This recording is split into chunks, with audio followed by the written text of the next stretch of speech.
من الشیطان الرجیم بسم اللہ الرحمن الرحیم ان المنافقین یخادعون اللہ وهو خادعهم واذا قاموا الى الصلاة قاموا کسالى یراؤون الناس ولا یذکرون اللہ الا قلیلا مذبذبین بین ذلک لا الہ هؤلاء ولا الہ هؤلاء ومن یضلل اللہ فلن تجد له سبیلا یا ایہا الذین آمنوا لا تتخذوا الکافرین اولیاء من دون المؤمنین تریدون ان تجعلوا للہ علیکم سلطانا مبینا ان المنافقین فی الدرک الاسفل من النار ولن تجد لهم نصیرا الا الذین تابوا واصلحوا واعتصموا باللہ واخلصوا دینہم للہ فاولئک مع المؤمنین فسوف یؤتی اللہ المؤمنین اجرا عظیما ما يفعل اللہ بعذابکم ان شکرتم وآمنتم وکان اللہ شاکرا علیما صدق اللہ العظیم۔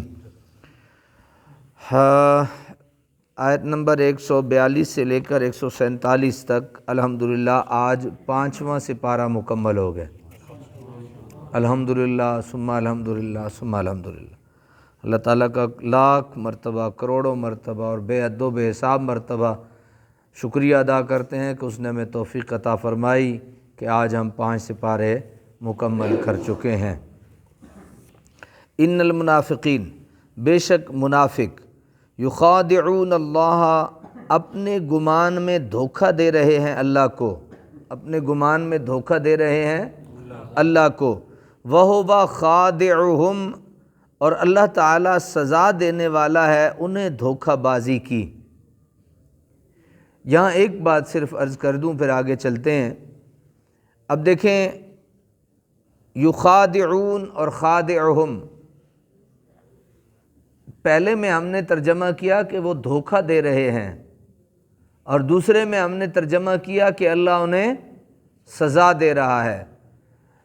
یہ کوئی آسان کام نہیں ہوتا ترجمہ کرنا، تفسیر کرنا اور اپنا حق کا پیغام آگے پہنچانا، یہ کوئی آسان کام نہیں۔ جب یہ منافقوں کی طرف یخادعون کا کیا تو وہ ہم دھوکہ دینا ان کا ترجمہ کر دیا، لیکن جب اللہ تعالیٰ کی طرف یہ لفظ منسوب ہوا تو اس کا معنی ہم نے کیا کہ اللہ انہیں سزا دے رہا ہے۔ میری بات آپ سمجھ گئے؟ تو یہ اسی طرح قرآن مجید میں کئی اور مقامات پہ بھی ایسی صورتحال پیش آتی ہے، تو ہمیں یہ سمجھ ہونا چاہیے کہ کیونکہ دھوکہ دینا ایک کیا ہے؟ عیب ہے۔ دھوکہ دینا کیا ہے؟ ایک عیب ہے، اور ہم عیب کی نسبت اللہ تعالیٰ کی طرف نہیں کر سکتے۔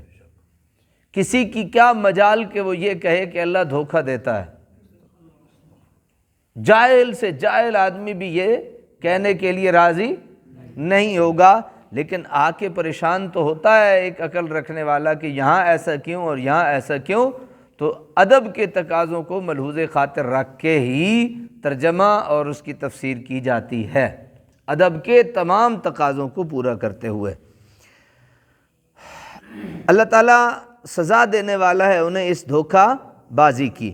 وَإِذَا قَامُوا إِلَى الصَّلَاةِ، اب ان کی حالت کو بیان کیا جا رہا ہے کہ یہ ان کی حالت کیا تھی۔ وَإِذَا قَامُوا إِلَى الصَّلَاةِ، اور جب کھڑے ہوتے نماز کی طرف، قاموا کسالى، تو کھڑے ہوتے کاہل بن کر، سست کمزور ہو کے، یراؤون الناس، وہ بھی عبادت کی نیت سے نہیں بلکہ لوگوں کو دکھانے کے لیے، ولا یذکرون اللہ الا قلیلا، اور نہیں ذکر کرتے تھے اللہ کا مگر تھوڑی دیر، مگر تھوڑی دیر۔ بیچارے منافقوں کی جان عجیب عذاب میں گرفتار تھی۔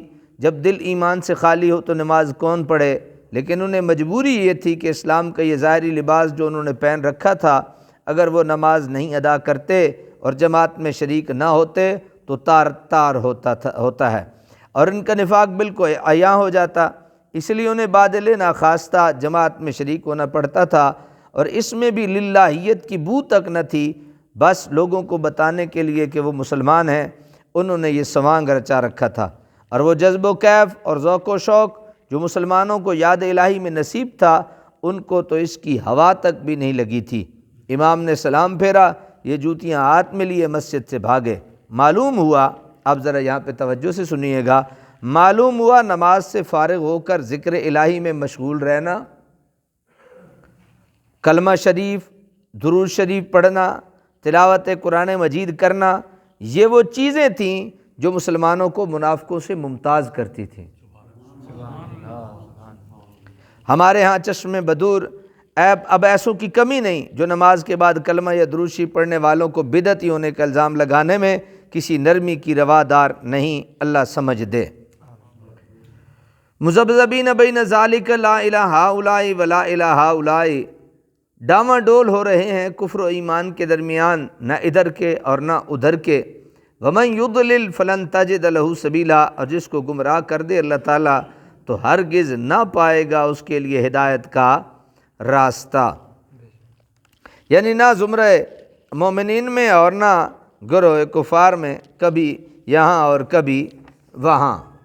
ومن یضلل کا یہی معنی ہے کہ جب انہوں نے ہدایت کو جان بوجھ کر چھوڑ دیا، ایک بار نہیں بلکہ بار بار، اور کفر و دلالت کی راہ اپنے لیے منتخب کر لی، تو سنت الہی کے مطابق ایجاد دلالت کر دی گئی۔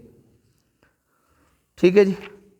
یا ایھا الذین آمنوا لا تتخذوا الکافرین اولیاء من دون المؤمنین، ایمان والو نہ بناؤ کافروں کو اپنا دوست مسلمانوں کو چھوڑ کر۔ اتریدون، کیا تم ارادہ کرتے ہو، ان تجعلوا للہ، کہ بنا دو اللہ تعالیٰ کے لیے اپنے خلاف واضح دلیل، ان تجعلوا للہ علیکم سلطانا مبینہ، اپنے خلاف کو واضح دلیل بنا دو۔ اولیاء ولی کی جمع ہے، ولی کا معنی ہے دوست، ہمراز، مددگار۔ اے لا تجعلوا الکافرین حاصتکم بطانتکم، اس کی وضاحت پہلے گزر چکی ہے۔ ان المنافقین فی الدرک الاسفل من النار فلن تجد لهم نصیرا، بے شک منافق سب سے نچلے طبقے میں ہوں گے دوزخ کے طبقوں میں سے، اور ہرگز نہ پائے گا تو ان کا کوئی مددگار۔ یعنی کفار کے ساتھ اس قسم کے قریبی مراسم اور پختہ تعلقات منافقت کی کھلی ہوئی دلیل ہے۔ اس کے بعد اگر تم اللہ تعالیٰ کی گرفت آئے تو تم کو شکوہ کا موقع نہ رہے گا، اجی ہم تو مسلمان تھے، کیونکہ تم نے کفار کے ساتھ دوستی قائم کر کے اپنے منافق ہونے کا ناقابل تردید ثبوت مہیا کر دیا ہے۔ کیوں بھی سمجھ آگے؟ درک دونوں لغتیں ہیں، بلندی کی طرف جو یکے بعد دیگرے درجے ہوتے ہیں انہیں اہل عرب درجات کہتے ہیں، اور پستی کی طرف یکے بعد دیگرے جو درجے ہوتے ہیں انہیں درکات کہتے ہیں۔ انہیں کیا کہتے ہیں؟ درکات اور درجات۔ جہنم کے مختلف طبقات کی علی سبیل التنزل یہ نام ہے: جہنم، لظا، حطمہ، سعیر، سقر، جحیم، حاویہ، سب سے نیچے حاویہ ہے۔ منافقوں کا یہی ٹھکانہ ہے، سب سے نچلے طبقے میں، جہنم کے سب سے نچلے طبقوں میں ان کو پھینک دیا جائے گا۔ اللہ تعالیٰ اپنے محبوب صلی اللہ علیہ وسلم کے طفیل دوزخ کی لو سے بھی ہر مسلمان کو محفوظ رکھے۔ الا الذین تابوا واصلحوا واعتصموا باللہ، مگر وہ لوگ جنہوں نے توبہ کی اور اپنی اصلاح کر لی اور مضبوطی سے پکڑ لیا اللہ کا دامن، واخلصوا دینہم للہ، اور خالص کر لیا اپنا دین اللہ کے لیے، فاولئک مع المؤمنین، تو یہی لوگ ایمان والوں کے ساتھ ہیں۔ وسوف یؤتی اللہ المؤمنین اجرا عظیما، اور عطا فرمائے گا اللہ تعالیٰ مومنوں کو اجر عظیم۔ ما یفعل اللہ بعذابکم ان شکرتم وآمنتم، کیا کرے گا اللہ تعالیٰ تمہیں عذاب دے کر اگر تم شکر کرنے لگو، وآمنتم، اور ایمان لے آؤ۔ وکان اللہ شاکرا علیما، اللہ تعالیٰ بڑا قدردان ہے، سب کچھ جاننے والا ہے۔ سبحان اللہ، کیا ٹھکانہ ہے اس عفو درگزر کا، کیا حد ہے اس کے جود و کرم کی۔ منافقین نے انتہا کر دی اللہ کے حبیب کو اذیت پہنچانے، شمع اسلام کو بجھانے، کفر کو غالب و منصور کرنے، اور مسلمانوں کو صفحہ ہستی سے نیست و نابود کرنے میں، اور اس طرح اپنے ہاتھوں اپنی زندگی کے افق کو تیر و تارک کر دیا۔ اس کے باوجود کریم و رحیم خدا، محمد رحمت للعالمین کا خدا انہیں بتا رہا ہے کہ دیکھو، ادھر دیکھو، توبہ کا دروازہ کھلا ہے، سچے دل سے تائب ہو جاؤ، معاف کر دیے جائیں گے تمہارے گناہ، اور تمہیں ابو بکر و عمر، حمزہ و علی کی معیت و سنگت نصیب ہو جائے گی۔ لا الہ الا اللہ محمد الرسول اللہ۔ واقعی اسلام کا خدا رب العالمین ہے، اور اس کا پیغمبر رحمت للعالمین ہے، اور یہ دین انسانیت ہے۔ اگر تم راہ راست اختیار کر لو اور دلالت و گمراہی سے آ جاؤ تو اللہ کو کیا پڑی ہے کہ تمہیں خواہ مخواہ عذاب دیتا رہے۔ وہ ایسا نہیں بلکہ وہ شاکر ہے، جو بندہ حسن نیت سے نیک عمل کرتا ہے وہ اپنے غایت کرم سے اسے قبول فرماتا ہے، اس سے کچھ مخفی نہیں، وہ سب کچھ جاننے والا ہے۔ انشاءاللہ کل ہم چھٹے سپارے سے نیکسٹ آغاز کریں گے۔